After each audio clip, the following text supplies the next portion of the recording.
pour nous éclairer sur la coopération, sur la façon de tisser des relations avec l'autre, précisément pour pouvoir avoir derrière des productivités supérieures. Par exemple, puis-je vous demander d'accueillir Juliette Tournant.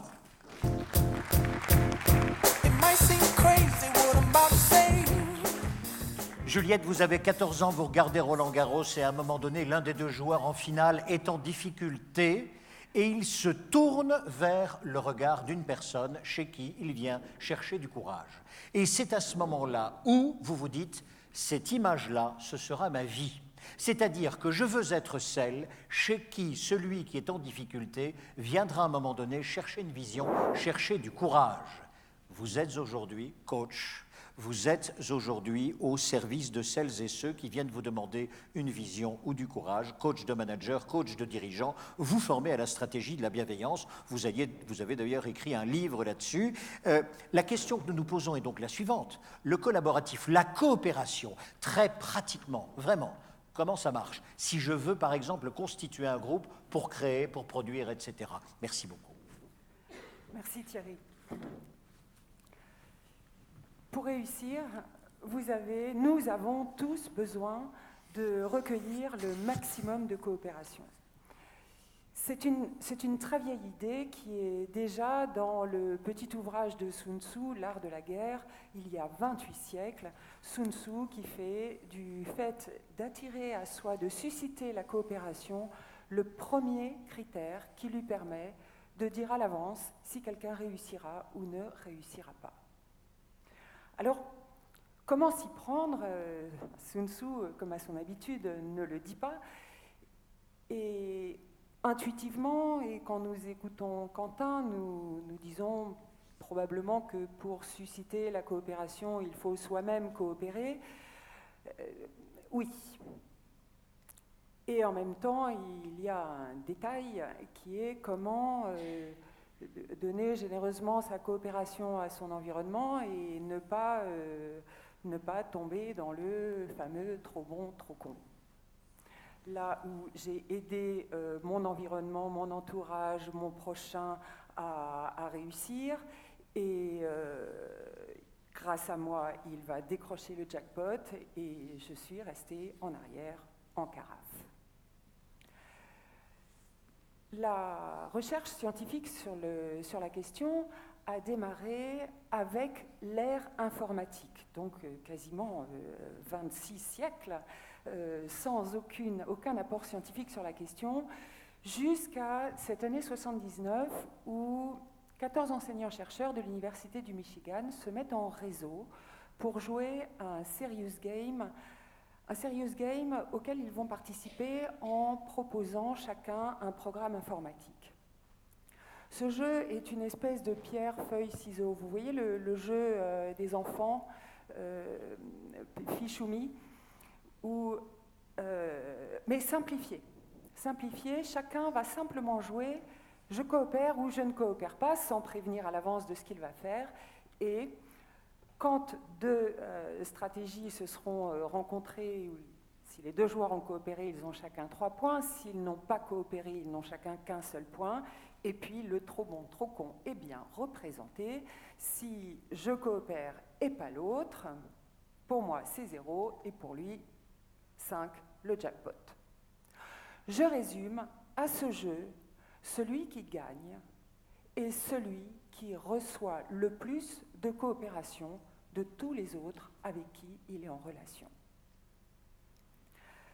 Un premier round est lancé, les stratégies sont mises ensemble dans un gros ordinateur, on est en 79, et à l'issue de 15 000 interactions, on regarde les résultats pour découvrir 2 conclusions. La première vous étonnera peu, a beaucoup plus étonné en 79, en pleine guerre froide. La première, c'est que les stratégies qui ont pris le risque de la coopération s'en sortent beaucoup mieux que celles qui ont cherché à s'en protéger ou à gagner leurs points 5 par 5 et ont pris l'initiative de refuser. La deuxième conclusion, la deuxième observation, et elle est stupéfiante et peut continuer de nous surprendre, c'est qu'il y a une stratégie qui s'en sort mieux que les autres et que cette stratégie qui s'en sort mieux que les autres pour atteindre le résultat qui nous intéresse, susciter plus de coopération dans cet entourage, c'est la plus simple de toutes. Il se trouve qu'elle est proposée par un Russe. Encore une fois, nous sommes en pleine guerre froide. Alors, par un né en Russie, naturalisé américain, mais enfin quand même il est russe. Alors les chercheurs du Michigan sont peut-être un peu contrariés. Ils disent relançons un deuxième round, c'est bizarre, c'est pas normal, ça ne doit pas être représentatif. Et là, ils vont lancer un round énorme.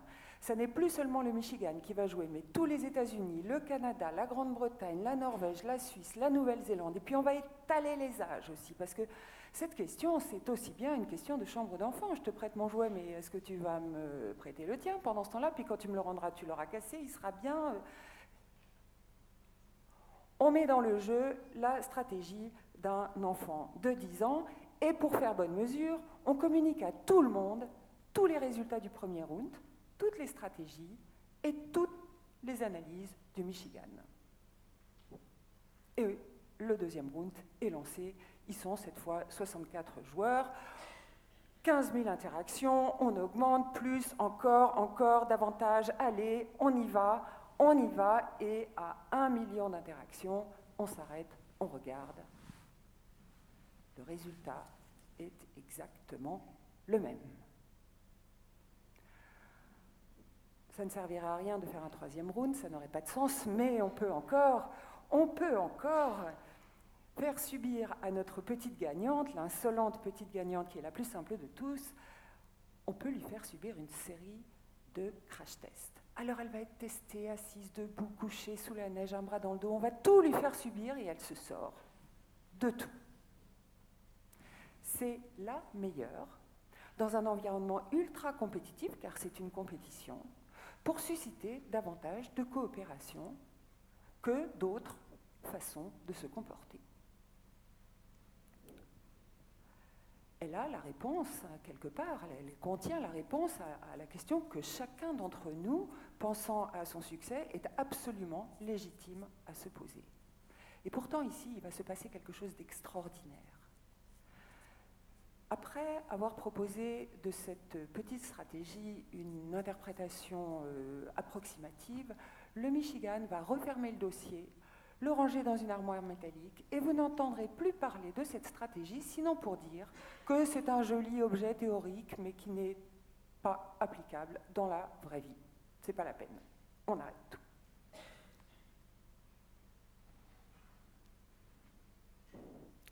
Et si on rouvrait le dossier? Et si on sortait la petite stratégie de son armoire métallique et qu'on regardait les choses d'un peu plus près? Parce que le Michigan n'a jamais proposé, encore moins testé, mieux que notre petite stratégie. Et pour commencer, il faut que je vous parle de son auteur. Puisque le Michigan dit que ça n'est pas applicable dans la vie, ce qu'il a proposé, est-ce qu'il a réussi sa vie ou est-ce qu'il a été de la loose? Ça va être important pour savoir si on prolonge l'enquête. Anatole Rapoport, c'est son nom, est donc né en Russie. Il a migré à Chicago à l'âge de 10 ans avec ses parents et à 18 ans, c'est un pianiste virtuose.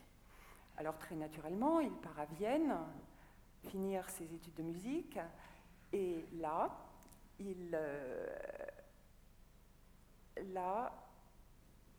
à Vienne, il n'y a pas que le cœur de la musique qui bat. Nous sommes entre 1929 et 1934 et la carrière d'Anatole Rapoport, juif, russe, américain, se fracasse sur la montée du nazisme.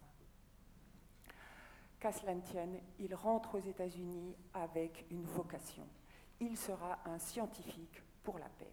En 4 ans, il est sémanticien, professeur en biomathématiques, les mathématiques des échanges du vivant, les mathématiques de la vie, professeur à l'Université de Chicago, et il se met à fonder des centres de recherche sur la santé mentale, sur la théorie des systèmes. Vous le retrouvez ici, plus âgé, à Toronto, à l'Université de Toronto, où il enseigne la psychologie, professeur émérite, les biomathématiques et l'irénologie, les toutes nouvelles sciences de la paix. Et quand Anatole Rapoport prend sa retraite, Vienne Vienne, qui lui avait refusé, qui lui avait fermé les portes de la musique, l'appelle pour lui demander de diriger son institut des hautes études. Waouh! Il a reçu la coopération de 4 cultures nationales. Il a coopéré et reçu la coopération de 7 disciplines. Le pianiste virtuose est devenu un virtuose des coopérations. Et ce n'est pas fini parce qu'en 1979, quand il gagne le jeu, avec sa petite stratégie prétendument inapplicable à la vraie vie, il est en train, dans la vraie vie, de négocier un des plus graves conflits de son temps. Il est en train de travailler à l'enjeu le plus important de son époque. Il négocie la paix nucléaire en pleine guerre froide. Et comme nous le savons, personne n'a appuyé sur le bouton. Alors, à la même époque, le même homme obtient le même résultat sur un terrain parfaitement théorique, sur un terrain plus que vivant, fondamental, réel. Il réussit que dans un terrain très compétitif, ou même entre belligérants, il y ait moins de refus de coopérer et plus de coopération. Alors il a dû comprendre quelque chose, et quelque chose qui nous intéresse. Nous ne pouvons pas aller consulter les documents classifiés confidentiels défense. Il nous reste sa petite stratégie. Et pourtant, je ne vais pas vous la montrer.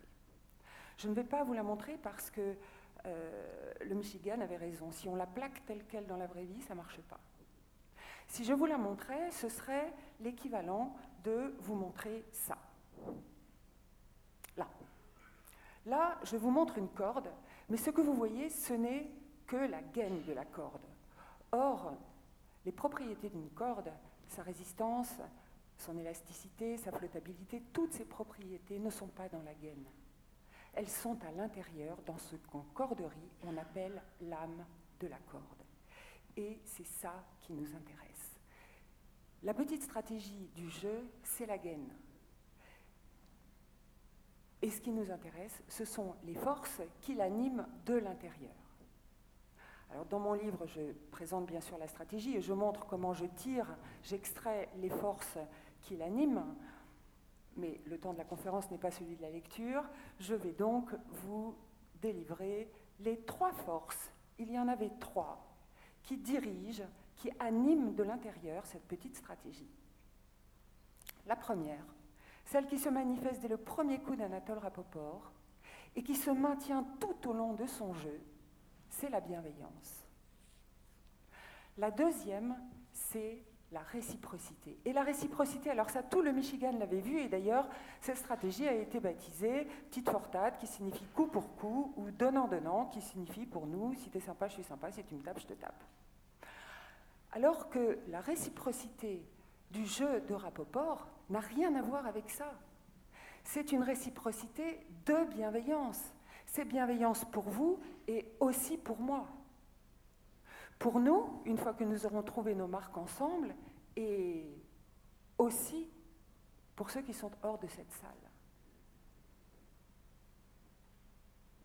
Et puis, si vous craignez que je vous entraîne dans une bienveillance émolliente, une espèce de consensus mou et flou, sachez que la 3e force de la stratégie de Rapoport, c'était la clarté. La clarté qui permet d'ailleurs de trouver plus facilement ce centre de bienveillance réciproque. Et ça, voyez-vous, ça marche très bien dans la vraie vie. Si vous vous reportez, et vous pourrez faire l'exercice en rentrant ce soir à la maison, si vous vous reportez à tous les moments où vous avez eu une forme d'état de grâce, de réussite, où vous receviez les coopérations dont vous aviez besoin pour réussir, celles que vous aviez prévues, peut-être pas toutes, mais d'autres imprévus qui ont suffi à réussir, et que vous vous reportez à l'amorce de ce mouvement, qui est un exercice qu'on fait en préparation mentale dans le sport de haut niveau, assez rarement dans l'entreprise, et qui reste très intéressant. À l'amorce de ce mouvement, vous verrez que vous aviez situé votre esprit au centre de ces 3 forces. Et finalement, en vous disant ça, je ne fais rien d'autre que vous rendre vos clés sur comment vous faites quand vous faites très bien.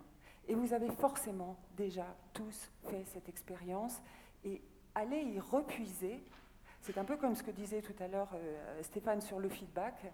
C'est une manière de vous entraîner et de retrouver plus facilement ce centre. Alors bien sûr, me direz-vous, il y a des circonstances où on a le sentiment que là, au centre, c'est bloqué. Il n'y a rien. Il n'y a pas la place, il n'y a pas l'espace. La bienveillance pour soi et pour l'autre, elle n'existe pas. D'ailleurs, dans ces situations, on a plutôt l'impression que le reste, les gens, les autres, sont mauvais. Mais avant de croire ça, il faut que je vous emmène à Roermond. Roermond, c'est une petite cité, une petite bourgade au sud des Pays-Bas. Au XVIe siècle, elle est espagnole, donc catholique. Au XIXe siècle, elle est devenue hollandaise, donc protestante. Et en 1842, les deux communautés coexistent en très bonne intelligence. Chacune a ses commerces, ses écoles, ses lieux de culte, ses cimetières. Et c'est là qu'en 1842, le colonel de cavalerie Van Gorcum, Jacob Van Gorcum, épouse Joséphine. Jacob est protestant, Joséphine est catholique, et tout va bien entre eux, pas de problème, ils ne cherchent pas du tout à se faire renier leur religion respective, jusqu'au moment où ils prennent conscience du fait qu'ils ne pourront pas être enterrés ensemble. Et ça, pour eux, c'est une catastrophe. Ils ne peuvent pas être enterrés ensemble parce qu'aux Pays-Bas, au XIXe siècle, on ne peut pas enterrer une catholique en terre protestante ou un protestant en terre catholique. Alors que faire? Vont-ils lâcher la bienveillance pour leur confession respective et partir en guerre, qui contre le curé, qui contre le pasteur, et se mettre à dos tout Roermond? Vont-ils lâcher la bienveillance pour eux et abandonner leur projet, être très malheureux? Vont-ils lâcher la clarté, flouter, se bercer de l'illusion qu'ils ne mourront jamais, ou passer la poussière sous le tapis et somatiser, mourir plus vite? Voici la solution du couple Van Gorcum.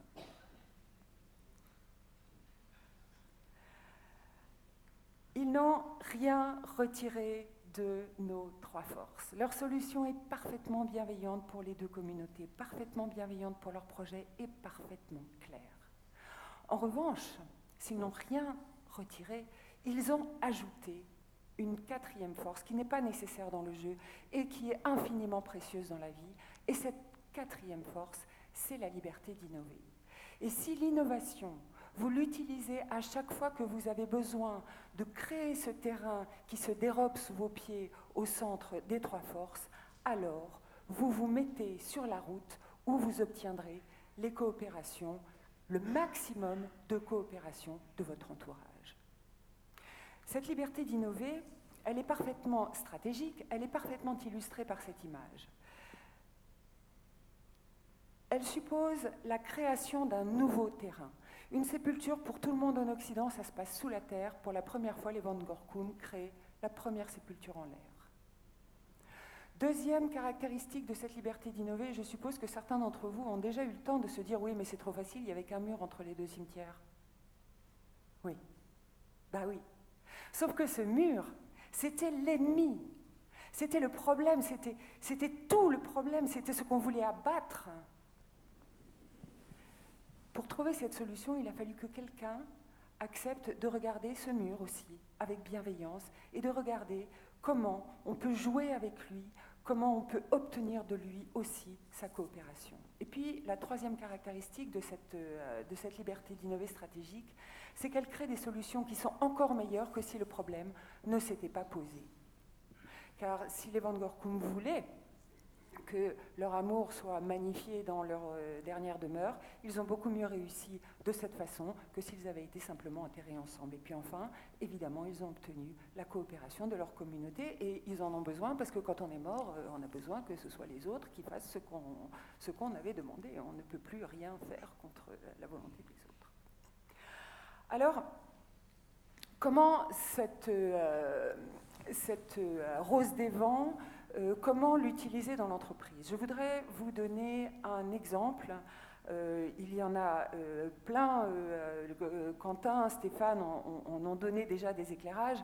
Je voudrais vous parler d'une dirigeante que j'ai accompagnée plusieurs années, qui voulait travailler sur ce cap-là. Et alors, elle a créé son entreprise à un endroit où vous imagineriez jamais d'aller créer une entreprise. C'est l'endroit le plus loin de tous les endroits en France. Ça se trouve sur le Causse-Méjean, à des heures de Montpellier en voiture. Il faut traverser les Cévennes en montant, en descendant. Sur le Causse-Méjean, il y a 1,3 habitants au kilomètre carré, de la lande, des chardons, des brebis, des loups, des vautours. Et c'est là que Florence Pralon a fondé, il y a une vingtaine d'années, une fromagerie où elle fait du fromage de brebis au lait cru. Et il y a quelques années, elle prend conscience du fait qu'il va falloir renégocier le prix du lait. C'est l'essentiel de sa matière première qu'elle achète évidemment aux éleveurs du Causse. Et elle voudrait renégocier le prix du lait sur ce centre-là. Alors comment fait-elle ? Si elle avait voulu jouer autrement, elle avait le devoir à l'époque d'avoir le même contrat pour tous ses éleveurs. Ce qui fait ça la met un peu dans une position proche d'une relation avec des salariés presque. En l'occurrence, c'était la loi, et elle aurait pu aller voir d'abord l'éleveur le plus fragile, lui serrer le kiki, et puis ensuite le moins fragile en lui disant oui mais l'autre il a accepté ça, donc accepte-le aussi, et puis remonter progressivement pour avoir le contrat le plus serré pour eux et le plus avantageux pour elle. Au contraire, elle les a tous réunis pour une réunion d'une demi-journée. Clarté, elle leur a dit qu'elle cherchait un contrat avec eux au centre de ses forces. Mais ça ne suffit pas d'en faire une déclaration d'intention. Clarté, toujours, elle avait travaillé avant et leur a délivré tous les critères qui étaient importants pour elle dans ce contrat du lait avec ses éleveurs. Bienveillance, pour eux, elle leur a demandé aussi quels étaient les critères qui comptaient pour eux. Alors, ils ont dit les critères qui comptaient pour eux, elle ne les a pas forcés à se mettre d'accord. Elle a fait mieux, elle les a laissés rentrer chez eux parce qu'elle sait qu'un élevage de brebis, c'est une affaire familiale et que la personne qui est venue, elle a besoin aussi d'en parler à la maison avec sa famille.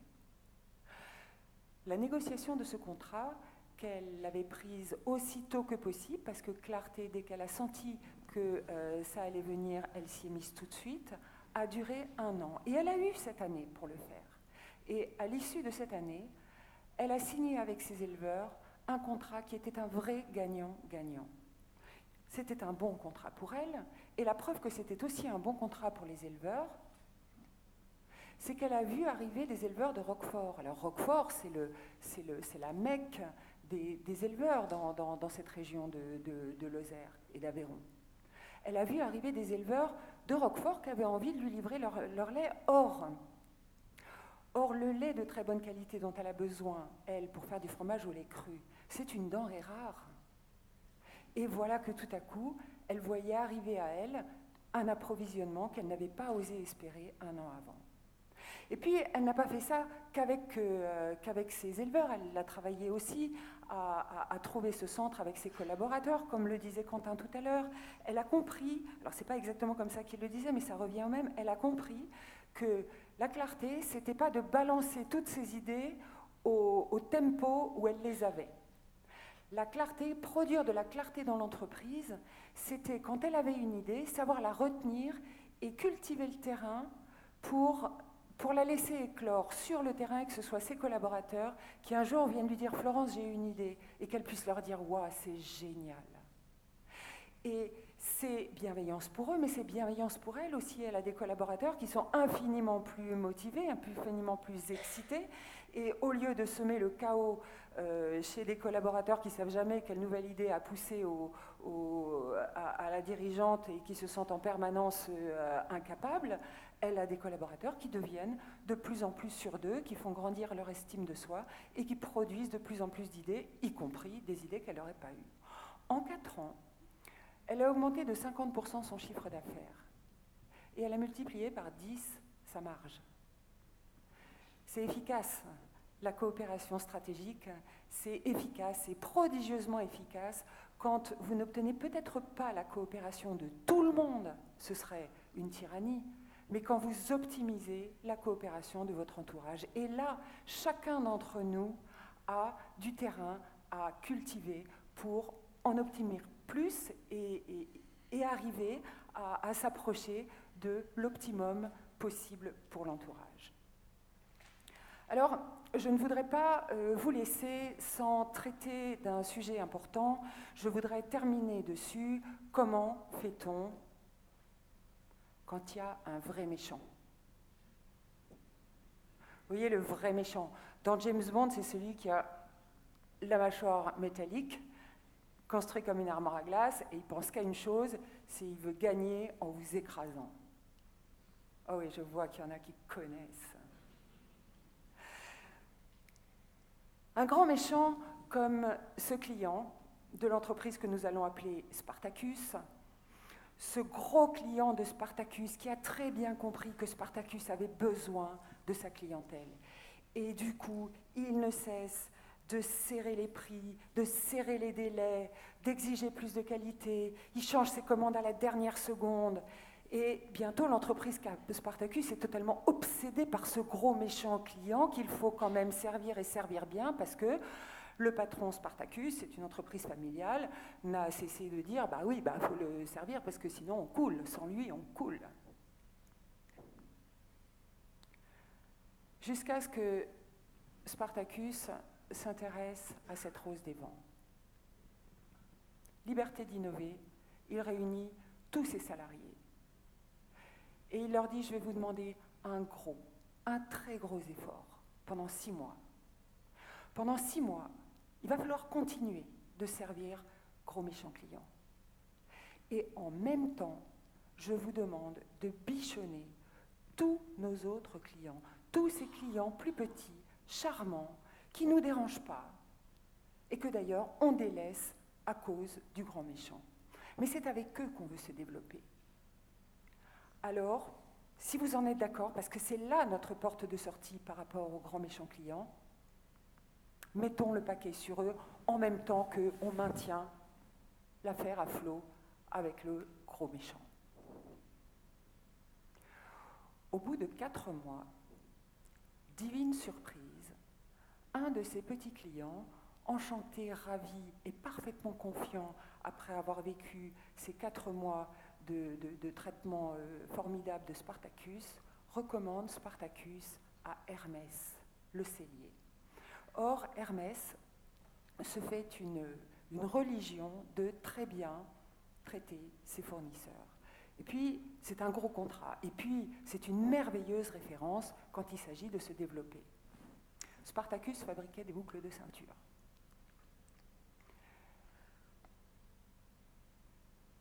Gros client continue de serrer la vis jusqu'au jour, tant attendu par toute l'entreprise Spartacus, où Spartacus dit non, là, on ne va pas pouvoir, ça ne va pas être possible. Et le gros client de dire, ah bah si c'est comme ça, je vous retire mes contrats. Faites. Ah, mais le client n'avait pas du tout envie de partir. Les contrats sont restés. Ce qui est parti, c'est le mauvais comportement, c'est le côté gros méchant de ce client. Simplement parce que Spartacus et son entreprise avaient concentré leur énergie à aller chercher leur chance sur la voie stratégique, sur la voie de la bienveillance réciproque, et ceci en parfaite clarté, même si c'était liberté d'innover et s'il fallait vraiment un changement de regard pour y arriver. J'ai le temps pour une deuxième histoire, Thierry ? Non. Alors, je passe la soirée avec vous, je serais ravie de vous la raconter sans consommer du temps collectif. J'espère vous avoir donné matière à réflexion, à l'action, et puis il reste aussi c'est mon métier de voir comment vous pouvez trouver plus vite, plus tôt, avoir ce mur avec bienveillance et avoir à temps comment prendre la route de la bienveillance stratégique, celle qui vous apporte le plus de coopération. Merci à vous.